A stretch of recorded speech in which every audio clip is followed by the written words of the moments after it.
کشمیر کچھ دیومالائی کہانیاں۔ G M میر نے اپنی تصنیف کشور کشمیر کی 5000 سالہ تاریخ میں لکھتے ہیں، ہزاروں سال پہلے سرزمین کشمیر ایک وسیع جھیل تھی جس کا نام ستی سر تھا۔ اسے ہر طرف سے اونچے پہاڑوں نے گھیر رکھا تھا۔ نامور محقق پروفیسر محی الدین حاجنی کا خیال ہے کہ اس زمانے پہاڑوں پر اگر کوئی انسان بستے تھے تو ان کی زندگی بن باسی رہی ہوگی۔ دیومالائی قصوں کے مطابق جلد بھو نامی آدم خور دیو جھیل سے نکل کر کناروں پر آباد بستیوں میں لوگوں کو تنگ کرتا تھا۔ کشپرشی نے اس دیو کے خلاف کارروائی کرنا چاہی تو وہ جھیل کے پانی کے اندر چھپ گیا۔ کشپرشی نے بارامولہ کے قریب ایک پہاڑ کاٹ کر جھیل کا پانی باہر نکالا۔ تاہم جو لوگ دیومالائی کہانیوں پر یقین نہیں رکھتے انہیں برنیر جیسے محقق یہ خبر دیتے ہیں کہ یہ علاقہ زلزلوں کی زد میں رہا ہے جس کی وجہ سے پہاڑوں میں شگاف پڑ گئے۔ چنانچہ کھادن یار کے قریب پہاڑ میں شگاف پڑ گیا اور ستی سر کا پانی نشیب کی طرف بہ نکلا جس کی نشانی آج کا دریائے جیلم ہے۔ مشہور جغرافیہ دان فریڈرک کے مطابق دیومالائی روایات ہمیں ماضی کی تاریخ کے بارے میں اصلیت جاننے میں مدد دیتی ہے۔ چنانچہ یہ بات خارج سے امکان نہیں کہ کشمیر میں پہاڑوں کے پھٹنے اور اس کے نتیجے میں ایک عظیم سیلاب وقوع میں آنے کی وجہ سے ہڑپا اور موہنجو-داڑو کی تہذیبیں ناپید ہو گئیں۔ نیلا ناگ کشپرشی کا بیٹا تھا اور یہاں بسنے والی ناگ یا ناگا نسل کا جد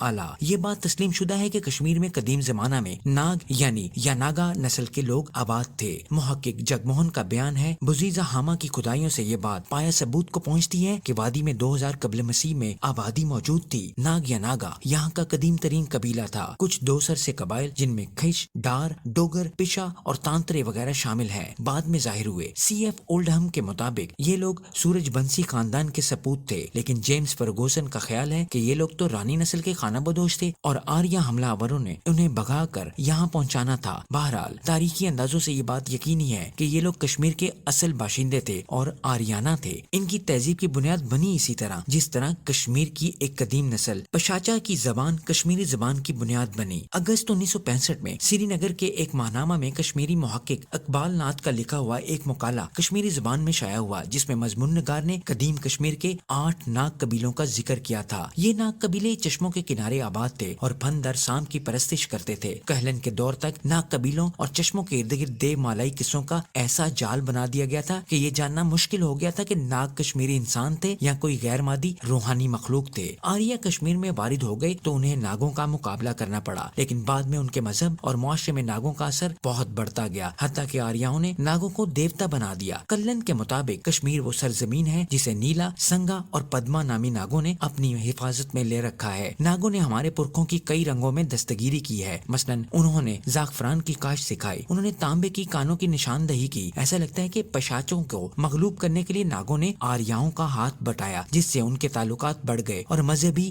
ہم آہنگی پیدا ہو گئی۔ نیلا مت پران کے مطابق کشمیر میں ناگوں کی پوجا کی جاتی رہی ہے۔ آج بھی خوش عقیدہ ہندو نوشین یعنی برف نو اور ورن پنچمی کے بڑے دن پر ناگ کی پوجا کرتے ہیں۔ اگرچہ ناگ آریائی نسل سے نہیں تھے لیکن بھگوت گیتا میں بھی ان کی بڑائی کو تسلیم کیا گیا ہے، مگر جو ہی ثقافتی میل ملاپ نے سیاسی الجھنیں پیدا کی، آریاؤں میں ذات پات کی پرانی بیماری نے سر اٹھایا جس کے نتیجے میں انہوں نے ناگوں کو یا تو بھگا دیا یا ختم کر دیا۔ حیا مال اور ناگرے کی المیہ داستان ہمیں تمثیلی انداز میں یاد دلاتی ہے کہ آریاؤں اور ناگوں کی سیاسی بھائی چارہ کو محض آریاؤں کے ذات پات کے عقیدے نے تباہ و برباد کیا۔ اس دور کے بعد جو بچے کچے ناگ نگر یا کشمیر کے دوسرے علاقوں میں بستے رہے، ان کی سیاسی بیداری کے بارے میں صرف ایک روایت باقی ہے کہ کرکوٹ خاندان کا بانی گرلب وردن جس نے 601 سے 636 عیسوی تک حکمرانی کی، دراصل ایک ناگ شہزادہ تھا۔ آریاؤں کی آمد سے پہلے ناگوں کے ہم اثر اور ہم وطن پشاچ نسل کے لوگ آباد تھے۔ جارج گیرسن کا خیال ہے کہ اگرچہ آریہ اور پشاچ ایک ہی سرزمین یعنی ایران سے ہندوستان کی طرف آ رہے تھے، لیکن پشاچوں کی ابتدا سے ہی آریاؤں سے چپکلش رہی۔ کشمیر میں ایک دوسرے سے تعلقات ہونے کے بعد بھی آریہ